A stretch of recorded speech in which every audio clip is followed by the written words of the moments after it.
ಕರ್ಣ ಯಾರು ಏನೇ ಕೇಳಿದ್ರೂ ಎಲ್ಲವನ್ನು ನೀಡೋ ದಾನಶೂರ ಅಂತ ಹೆಸರು ಪಡೆದಿದ್ದ. ಹಾಗೆ ಕೇಳಿದ್ದೆಲ್ಲ ನೀಡೋ ಉದಾರ ಗುಣದ ಹಿಂದೆ ಶ್ರೀಕೃಷ್ಣನ ಆಶೀರ್ವಾದ ಕೂಡ ಇತ್ತು. ಒಮ್ಮೆ ಕರ್ಣ ತನ್ನ ತಲೆಗೆ ಎಣ್ಣೆ ಹಚ್ಕೊಂಡು ಸ್ನಾನಕ್ಕೆ ಹೋಗೋದಕ್ಕೆ ಸಜ್ಜಾಗಿದ್ದ. ಅಷ್ಟರಲ್ಲಿ ಅವನ ಮನೆಗೆ ಕೃಷ್ಣ ಬರ್ತಾನೆ. ಇನ್ನು ಮನೆಗೆ ಬಂದ ಕೃಷ್ಣ ಕಂಡು ಕರ್ಣ ಸಿಕ್ಕಾಪಡೆ ಸಂತೋಷಗೊಂಡ. ಒಳಗಡೆ ಬರುತ್ತಲೇ ಶ್ರೀಕೃಷ್ಣನ ಗಮನ ಆ ವಜ್ರ ವೈಡೂರ್ಯಗಳನ್ನ ತುಂಬಿದ ಚಿನ್ನದ ಭರಣಿ ಮೇಲೆ ಬೀಳುತ್ತೆ.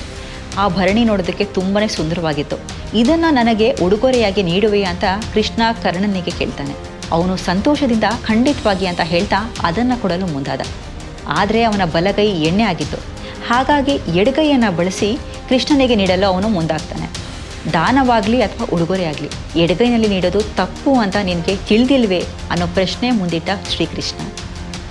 ಅದಕ್ಕೆ ಕರ್ಣ ಹೇಳ್ತಾನೆ, ಈಗ ನನ್ನ ಬಲಗೈ ಎಣ್ಣೆ ಆಗಿದೆ, ಅದನ್ನು ಶುಚಿ ಮಾಡಿ ನಂತರ ಬಂದು ನೀಡೋ ಅಷ್ಟರಲ್ಲಿ ಸಮಯ ಕಳೆದು ಹೋಗುತ್ತೆ. ನಾನು ಯಾರನ್ನು ನಂಬೋದ್ರೂ ಕೂಡ ಆ ಸಮಯವನ್ನು ನಂಬೋದಿಲ್ಲ. ಯಾಕೆ ಅಂತ ಕೇಳಿದರೆ ಮನಸ್ಸು ಹಾಗೆಯೇ ಲಕ್ಷ್ಮಿ ಇಬ್ಬರೂ ಕೂಡ ಚಂಚಲರು. ನಾನು ಒಳ ಹೋಗಿ ಬರೋ ಅಷ್ಟರಲ್ಲಿ ನನ್ನ ಮನಸ್ಸು ಬದಲಾಗ್ಬೋದು, ಅಥವಾ ಕೊಡೋ ಮನಸ್ಸು ಹಾಗೆ ಇದ್ರೂ ಕೂಡ ಲಕ್ಷ್ಮಿ ನನ್ನಿಂದ ದೂರ ಆಗ್ಬೋದು. ಇನ್ನು ಸಾವು ಯಾವಾಗ ಬರುತ್ತೋ ತಿಳಿಯದ ಸಂಗತಿ. ಒಳ ಹೋಗಿ ಬರೋ ಅಷ್ಟರಲ್ಲಿ ನಾನೇ ಇಲ್ಲವಾದರೆ? ಅದಕ್ಕೆ ಯಾವಾಗ ಒಳ್ಳೆ ಕಾರ್ಯ ಮಾಡೋದಕ್ಕೆ ಅವಕಾಶ ಸಿಗುತ್ತೋ ಯೋಚನೆನೇ ಮಾಡದೆ ಮಾಡಬೇಕು. ಸಮಯಕ್ಕಾಗಿ ಕಾಯಬಾರ್ದು ಅಂತೆಲ್ಲ ಹೇಳ್ದ ಕರ್ಣ.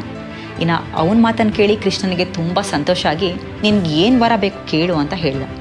ಆಗ ಕರ್ಣ, ಪ್ರಭು, ಈ ಜಗತ್ತಲ್ಲಿ ಅತ್ಯಂತ ಕಷ್ಟದ ಪರಿಸ್ಥಿತಿ ಅಂತ ಕೇಳಿದ್ರೆ ಒಂದು ಇನ್ನೊಬ್ಬರ ಬಳಿ ದೇಹಿ ಅಂತ ಕೈ ನೀಡಿ ಬಿಡೋದು, ಇನ್ನೊಂದು ಏನನ್ನಾದರೂ ಕೇಳಿ ಬಂದವರಿಗೆ ಬರಿಗೈನಲ್ಲಿ ಕಳಿಸೋದು. ನನ್ನ ಜೀವಿತಾವಧಿಯಲ್ಲಿ ಈ ಎರಡು ಪರಿಸ್ಥಿತಿ ಯಾವತ್ತೂ ಕೂಡ ನನಗೆ ಬರಬಾರ್ದು ಅಂತ ವರವನ್ನು ಕೇಳ್ತಾನೆ. ಅದರಂತೆ ಕೃಷ್ಣ ತಥಾಸ್ತು ಅಂತ ವರ ನೀಡಿದ. ಇದೇ ಕಾರಣಕ್ಕೆ ಕರ್ಣ ಕೊನೆವರೆಗೂ ಕೂಡ ಯಾರು ಏನೇ ಕೇಳಿದ್ರು ಯೋಚನೆ ಮಾಡದೆ ದಾನವನ್ನು ಮಾಡ್ತಾ ಇದ್ದ.